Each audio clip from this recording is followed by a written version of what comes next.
Sinabing walang lasa, sinabing barubal yung serbisyong natanggap nila sa parisan ni Diwata, bakit parang masyado naman kayong apektado na parang akala ninyo isinisiraan na agad yung business? Paano kung yun naman talaga yung katotohanan? So ganun pala, kapag mura yung pagkain, kapag 100 piso lang o kaya 50 pesos, dapat hindi masarap. Ako madalas ako nakikisawsaw, pero itong isang to na nakikisawsaw, madalas doon pa siya kumakampi sa mali. So, well, di ko rin alam, baka mali rin yung tingin nyo sa akin, so panurin na lang natin. So ganun pala, kapag mura yung pagkain, kapag 100 piso lang o kaya 50 pesos, dapat hindi masarap. Dapat hindi nakakabusog. Dapat walang lasa. Hindi naman. Sino may sabi na dapat ganon? Yung mga nagko-comment? Huwag ka maniwala doon. Kasi talaga namang dapat na kapag kakain ka, nag-i-expect ka na masarap. Kasi binibenta yan eh. Kapag nagbebenta ka kasi ng pagkain, dapat masarap talaga. Kasi paano magbabalik-balik sa'yo yung customer kung hindi masarap yung binenta mo? Parang video lang din yan. Kapag hindi maganda, hindi nag-enjoy yung mga nanonood sa video mo, hindi na manonood ulit. Except kung may issue, may intriga ka. Anyways, ito kasi tungkol sa kanyang pagtatanggol nitong isang vlogger na sinisiraan si Diwata. Halata namang sinisiraan si Diwata pero pilit niyang ipinagtatanggol na ito daw ay tama. Feeling niya, totoo daw. Well, kanya-kanya naman tayo ng pananaw. Let's continue. Paano naman yung mga mahihirap na hindi afford kumain sa mga mamahaling restaurant? Paano naman kami na bumibili lang ng Huwag mo sabihin paano naman kami kasi ikaw hindi ka mahirap. Feeling mayaman ka, di ko alam kung mayaman ka ba talaga pero madalas mong nilalait yung mga mahihirap na katulad namin kasi nga may mga pa-standard ka pa, di ba? Ikaw yung pinaka nagsiset ng standards ng mga kababaihan. lutong ulam sa mga karinderyang halagang 60 pesos at 30 pesos. So dapat yung mga pagkain yung pala is wala ring lasa at hindi masarap? Hindi naman, obviously. Ganun ba yun? Galit na galit kayo dito kay ate nung nilabas niya yung experience niya doon sa parisan ni Diwata nung pumunta sila. Ano bang pakialam nyo? Experience niya yun. Sa kanya yun. Kung iba ho yung experience nyo, bakit ho nang gagalaiti kayo? Diba? Hindi. Kung bakit maraming tao yung nagagalit sa kanya, kasi unang-una, yung sa sinabi niya mismo, gusto niya mag-improve si Diwata, tapos bakit pa kailangan i-post niya sa social media na pwede naman niyang diretso ilapit doon yung reklamo niya. Example, kapag ikaw, pumasok ka sa Shakey's, di mo alam ng Shakey's pala ay sobrang mahal pala ng kanilang mga pizza. Nasanay ka sa example, anong pizza ang alam nyo dyan dito sa amin, Dudes Pizza, na 200 plus lang, 100 plus lang, sobrang sarap na sarap ka na. Tapos kapag kakain ka doon sa Shakey's, hindi ka nasarapan. Tapos ang liit-liit pa, kasi tin. And ang mahal-mahal. Dapat ka bang mag-post, mag-video, magsabi na hindi ka satisfied, hindi mahal, ganito, ganyan? Wala namang problemang magreklamo. Huwag lang nga dito sa Facebook. Kung magreklamo siya, dapat doon kay Diwata para masitel. Gusto niya man kaya mag-improve.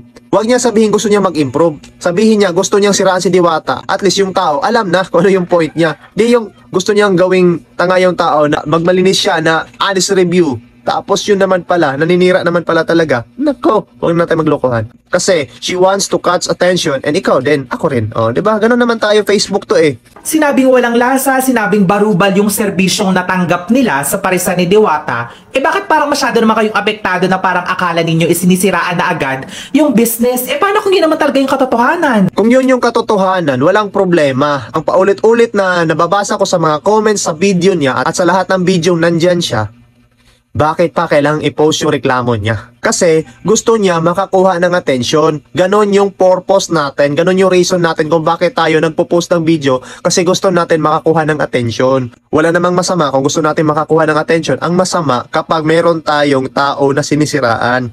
Nako. Wala akong nakikitang dahilan para siraan ni ate si Diwata. Ano wala ka nakikitang dahilan para siraan? Yan na. Atensyon nga ulit-ulit tayo dito. Para sa akin, nararamdaman ko na nagsasabi ng katotohanan si ate. O ikaw, naramdaman mo na nagsasabi siya ng katotohanan kasi gusto mo lang siyang kampihan para makakuha ka rin ng atensyon. Nako. Kasi iba-iba tayo ng experience. Siguro, nung moment na yun, nung tinanong ni Diwata yung mga tao sa paligid niya kung masarap ba yung pares, may lasa ba, at chuchu, ganyan-ganyan, may lasa talaga. Oo, gano'n naman pala. So, hindi mo dapat sabihin na hindi tanggap ni Diwata yung mga kritisismo, yung mga feedback, kasi kailangan natin mag-base sa majority eh. Iba-iba nga tayo ng panlasa. So kung siya hindi niya nagustuhan, kung siya hindi nasarapan, well, si Diwata dapat doon siya pabor sa majority. Kasi hindi naman niya kailangang ibagay sa taste ng babae, yung majority yung magreklamo kasi baka gusto niya sobrang maalat. 'Di ba? Kasi taste yan eh. Baka gusto niya, sobrang ganito. Oh, ikaw kasi, pinapalaki mo yung issue. Gusto mo lang sumabay ng sumakay. Kung sino yung mga negatibo dyan, kung sino yung naninira, kung sino yung hindi maganda yung ginagawa, sila pa yung kinakampihan mo. Ubusin ko yung balbas mo ba? Hindi naman siguro paninira yung lahat ng sinabi ni ate doon sa video niya. Sadyang ganun lang talaga yung experience niya. Ay nako. Di na nga ako magsalita, tuloy ka na dyan. Eh ano ba naman yung sobrang disappointment ate? Kayo sa sarili ninyo isipin ninyo. Galing kayo sa napakalayong lugar, tapos pumunta kayo sa isang lugar kasi gustong gusto nyong subukan yung pagkain. Kasi lagi nyo nakikita sa internet. Tapos pagdating nyo doon, sobrang disappointment yung naramdaman ninyo. Oh. Tapos sabay binalahura pa kayo ng tauhan, tapos yung pagkain, hindi pa kayo nasatisfy. Anong mararamdaman nyo sa sarili nyo, di ba? Syempre, Tapos post sa maiinis din Facebook, kayo. ganon. Syempre, gagawa rin kayo Yan yung ng tamang paraan pagreklamo. para paano maiparating sa kinauukulan yung nararamdaman ninyo. Valid yung sinabi ni ate. Bilang business owner, dapat handa ho kayo. So tingin mo, yun yung tamang paraan, mag-post sa Facebook. Sa tingin mo, kapag ganun yung gagawin mo, hindi yan paninira. Justifiable na yan na ikaw ay gumawa lang ng ganyan dahil ganun yung nakuha mong serbisyo, ganun yung nalasahan mo sa pagkain nila. Tama ba yon? Proper etiquette ba yon? Ha?